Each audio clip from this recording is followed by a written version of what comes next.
Muy buenos días, mi nombre es Derly Margot Macías, estudiante del programa Radiología e Imágenes Diagnósticas de la UNAD. El día de hoy le voy a hablar de las magnitudes, lo que es exposición y la tasa de exposición. Entonces, en la exposición encontramos que la exposición se refiere a la cantidad de radiación ionizante que recibe un individuo o objeto en un momento determinado. Este momento determinado puede ser ya sea directo o indirectamente. Dosis absorbida y tasa de dosis absorbida. Digamos, de la exposición, pues se derivan dos conceptos más, lo que es la dosis absorbida y dosis equivalente. Entonces, en la dosis absorbida es la cantidad de energía de radiación ionizante que se absorbe por unidad de masa de un material o tejido vivo.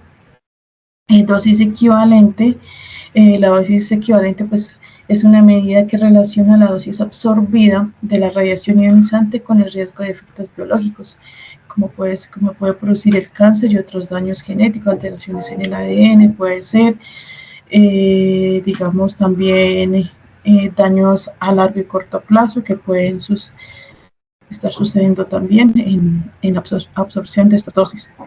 Y la dosis efectiva es una medida que relaciona la dosis absorbida de la radiación ionizante con el riesgo de efectos también biológicos, como también lo puede ser el cáncer y otros daños también genéticos.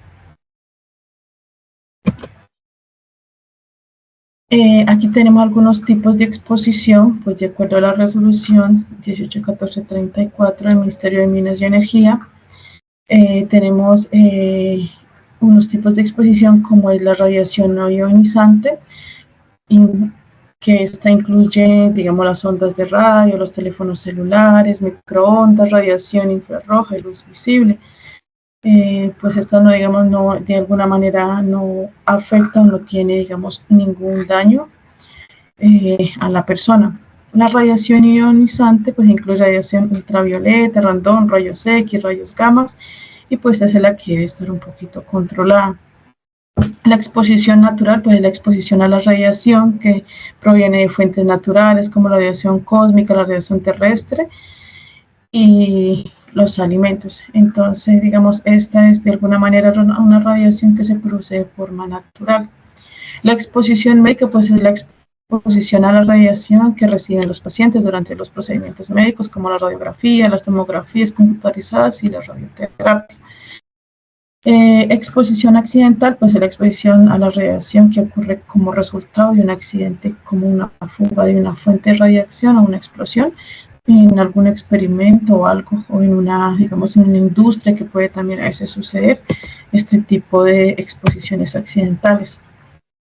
Y también tenemos, digamos, acá unas zonas controladas y unas zonas supervisadas. Entonces, la zona controlada, pues es un área donde se realizan actividades que involucran radiaciones ionizantes y donde se requiere control y supervisión para poder proteger a los trabajadores y al público de los riesgos asociados con la radiación.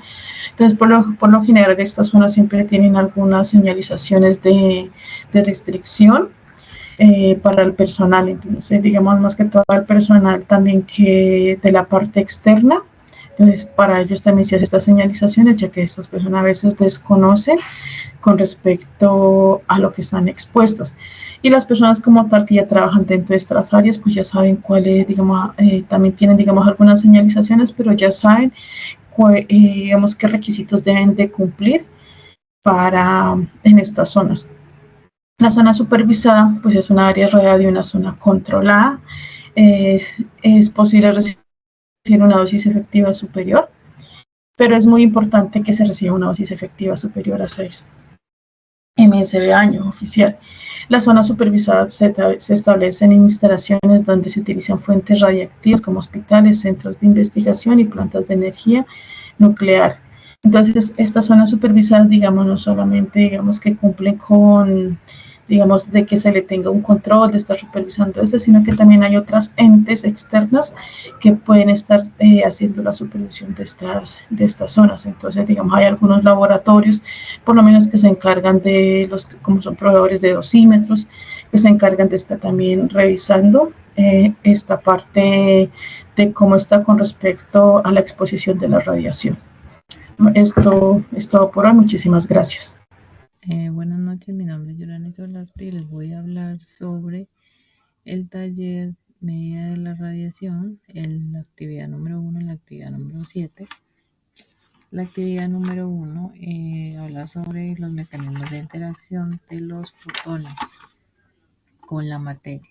Entonces tenemos que la actividad dice, tenemos el efecto Compton, el efecto fotoeléctrico y el efecto de producción de pares. Entonces, efecto Compton es la interacción de un fotón con un electrón en las capas externas. El electrón de Compton pierde energía produciendo ionizaciones y excitaciones.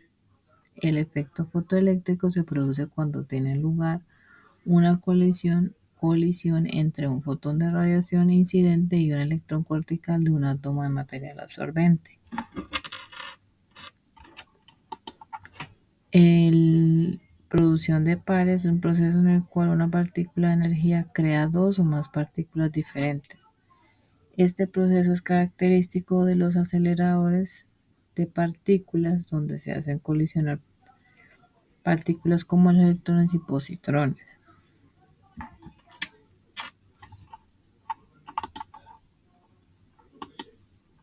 Tenemos los mecanismos de interacción de los electrones. Está la colisión elástica y la colisión radiactiva. Entonces, la colisión elástica es una partícula que puede interaccionar con los electrones de los átomos del medio, cediéndoles parte de su energía y desviando su trayectoria. La colisión elástica es el electrón que interacciona con los electrones anatómicos, cediéndoles parte de su energía como consecuencia, parte de su energía. La colisión radiactiva es cuando una partícula cargada pasa cerca de un electrón, un núcleo atómico, y este puede sufrir una deceleración o frenado, pues como debido a la interacción eléctrica entre esos distintos entre cargas distintas, desviándola como de su trayectoria. La radiografía de tórax tiene unos conceptos que son radiopacos y radiolúcidos. Entonces, que el radiolúcido, una radiografía de tórax, son los tejidos blandos como los pulmones, los cuales confieren aire que aparecerán más oscuros. ¿Sí? En lo radiopaco,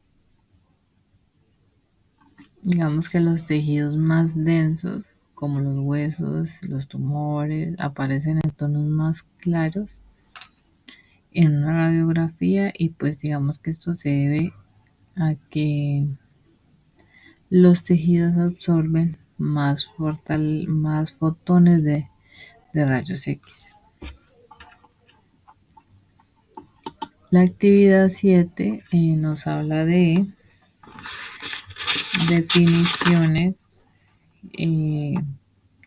sus características de la detección y la medida de radiación. Digamos, la definición de los detectores, digamos, gaseosos, que es el más común de todos, está basado en la capacidad de radiación de formar iones y atravesar aire u otro gas. Los detectores centello son dispositivos utilizados para medir la radiación ionizante, como los rayos X, los gamma, que tienen una alta eficiencia de detención. Digamos que en la medicina nuclear, la detección de imágenes como las tomografías y los PET interaccionan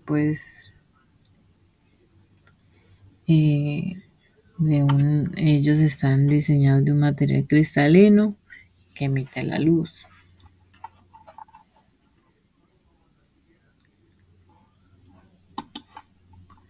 Los detectores termoluminiscentes, que son característicos principales, su sensibilidad su alta amplia gama de radiaciones ionizantes acompañadas, digamos que acompañadas de la dosis de radiación percibida como a lo largo del tiempo. Los detectores por luminiscencia estimulada ópticamente son los dosímetros OSL, que es un método que no se ha establecido en la dosimetría, pero que todo el cuerpo pues lo recibe. Entonces, digamos que la dosimetría es una parte fundamental, y en los tecnólogos, que son los que se colocan el dosímetro al lado del pecho, colgadito, para saber cuánta radiación en el mes ellos han obtenido, ¿sí? Y estos dosímetros pues tienen un alto grado de sensibilidad y proporcionar una lectura precisa. Muchas gracias. Cordial saludo, mi nombre es Lina Vanessa Gómez y a continuación voy a hablarles acerca de las recomendaciones fundamentales para la protección radiológica de las trabajadoras en estado de gestación, según la publicación de la ICRP 84. Bueno, todos sabemos que la Comisión Internacional de Protección Radiológica es el referente que normatiza cualquier actividad en la que se pretenda hacer uso eficiente de las radiaciones ionizantes. Sus recomendaciones, que se publican desde 1990, son actualmente la base que permite a nivel mundial el uso pues de las radiaciones ionizantes y no ionizantes, siendo su versión número 73 la última emisión. Algunas de las recomendaciones que nos da la ICRP lo que hacen es despejar las dudas respecto al ejercicio de las trabajadoras de salud en el área de imágenes diagnósticas que se encuentran pues en estado de gestación. Para ello es importante conocer estas recomendaciones y entre ellas tenemos a que las trabajadoras deben familiarizarse con los efectos de las radiaciones sobre el embrión y el feto, lo que se considera como riesgo de cáncer infantil, anormalidades en el sistema nervioso central, malformaciones, retraso en el crecimiento y muerte fetal, generalmente están asociados a cuando se reciben dosis mayores de 100 a 200 miligrays. A veces no se tiene conocimiento de esta dosificación y esta dosificación también se basa y va a depender mucho de la edad gestacional de la trabajadora. Las prácticas médicas, tanto ocupacionales como las relacionadas con los pacientes que involucran exposiciones a radiaciones, obviamente deben estar justificadas, es decir, que sea riesgo-beneficio. Estas exposiciones médicas deben justificarse de forma individual, es decir, por trabajadora o por paciente. Esto incluye que se tenga un balance entre las necesidades médicas y los potenciales de las radiaciones que se vayan a lograr pues realizándose el ejercicio. La evaluación de riesgo y el beneficio es diferente en la exposición médica a mujeres embarazadas. En la mayoría de las exposiciones y el riesgo recae sobre la misma persona, ¿ya? Ya que la exposición al útero directamente en entidades diferentes, digamos como en tanto de la madre como el feto, deben ser tenidas en cuenta para ambos. Otra de las recomendaciones que nos da es que los pacientes en edad de procrear deben ser estudiadas y deben ser tratadas como potencialmente gestantes si no se demuestra lo contrario. Es decir, toda mujer en edad fértil debe ser considerada como en estado de gestación si no tiene prueba de embarazo o si no está segura de estar. Otra recomendación que nos dice es que las aplicaciones médicas de las radiaciones deben optimizarse para alcanzar los propósitos clínicos eh, sin irradiar de forma innecesaria pues a las pacientes o a las trabajadoras. Se deben tratar de reducir las dosis lo más bajo posible para así reducir, digamos, la exposición del feto. Otra recomendación que nos da es que en los procedimientos médicos efectuados a embarazadas que involucren altas dosis de radiación, deben estimarse las dosis fetales y el riesgo potencial para el feto. Dice que las trabajadoras del campo de la salud que estén embarazadas pueden desarrollar sus tareas en un ambiente donde hayan radiaciones, siempre y cuando exista una seguridad reaccionable de que la dosis fetal pueda mantenerse por debajo de 1 miligray durante todo el embarazo. Otra recomendación que nos da la protección radiológica dice que no es ideal que las mujeres embarazadas se involucren en temas de investigaciones que tengan que ver con las radiaciones ionizantes. Otra de las recomendaciones habla sobre la base del riesgo radiológico y la interrupción del embarazo para dosis menores de 100 miligrays. Dice que por debajo de los 100 miligrays no está justificada el aborto o la interrupción del embarazo. Debe tomarse, digamos, en cuenta otros aspectos clínicos y otras circunstancias individuales de la persona que se haya expuesto a la radiación, ya que por debajo de los 100 miligrays no justifica una interrupción del embarazo porque no genera un riesgo mayor. Y eso sería todo. Entonces, partimos de lo mismo. Sale un electrón proyectil disparado hacia hacia el átomo de tungsteno, pero en esta ocasión no va a haber un choque. En esta ocasión, ese electrón proyectil es atraído por el núcleo positivo del átomo de tungsteno, es atraído. En ocasiones lo atrae, lo absorbe y lo elimina, que es el 99% de las veces. Pero en todas las interacciones que hay entre estos electrones y el átomo, se producen las de frenado, que son las que estamos explicando. Entonces, sale el electrón excitado con mucha energía hacia el átomo. En esta ocasión no choca con ningún electrón del átomo. Aquí podemos ver, sale disparado, pasa por encima y sale del átomo como tal. Aquí podemos ver, sale disparado el electrón proyectil, intenta ser atraído por el núcleo del átomo. Al ser positivo lo va a atraer, pero el electrón trae muy buena energía y no se deja absorber, sino que pasa muy cerca y sale disparado. ¿Listo? Esa energía que es absorbida por el átomo, esa energía que le absorbe el átomo al electrón, produce el fotón ionizante, que sería el rayos X. Entonces, el electrón proyectil es disparado hacia el átomo lo trata de absorber, el electrón trae muy buena energía, no se deja absorber, sale, pero esa interacción de energía que hay entre el núcleo del átomo y el átomo como tal con el electrón, produce en este caso el fotón ionizante, y sería una radiación de frenado, un rayos X de frenado. Muchas gracias. Buenas noches, continúo con el punto 3 del taller de radiología y radioprotección.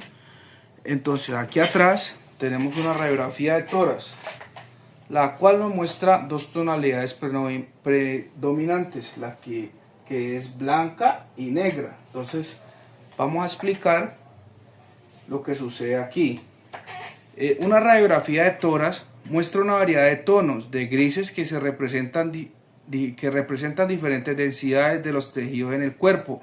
Esta imagen se forma gracias a la interacción de los rayos X con los tejidos, influidos principalmente por el efecto Compton y el efecto fotoeléctrico. Entonces tenemos que tener claro, el efecto Compton y el efecto fotoeléctrico influyen mucho en estas tonalidades. Listo, entonces vamos a explicar primero qué es radiolúcido. Entonces, radiolúcido, en la imagen, lo que es radiolúcido es todo lo que es negro. ¿Listo? Entonces, Lo radiolúcido describe las áreas más oscuras o negras en la radiografía donde los rayos X pasan más fácilmente a través del tejido.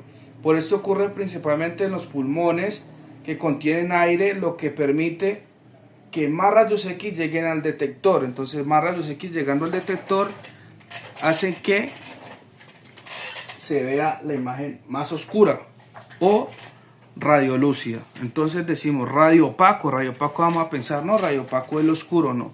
Radio opaco es todo lo óseo, todo lo que vemos aquí blanco, lo que es costillas, columna, clavícula, todo lo que vemos aquí en blanco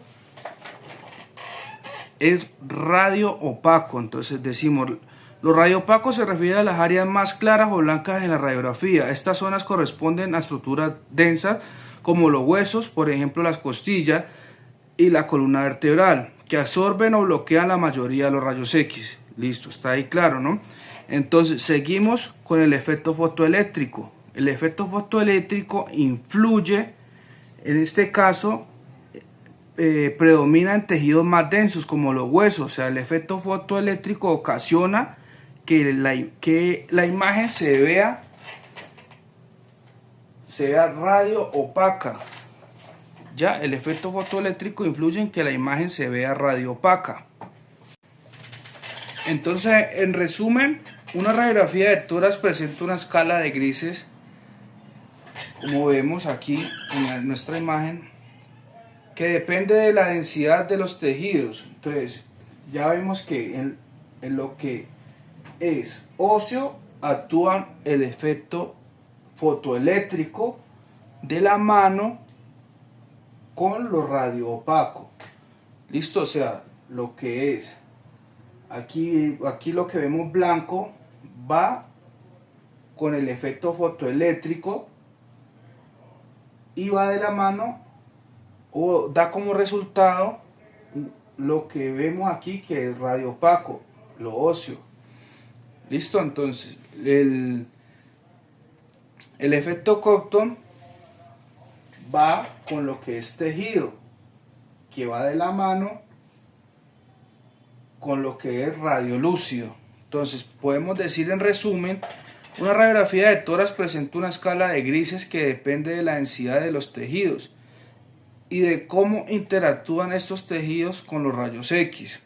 Las áreas radioopacas, las más claras, las áreas corresponden a los tejidos densos donde predomina el efecto fotoeléctrico, lo que acabé de explicar, mientras que las áreas radiolúcidas oscuras se deben a la menor absorción de rayos X y una mayor dispersión Compton en tejidos menos densos.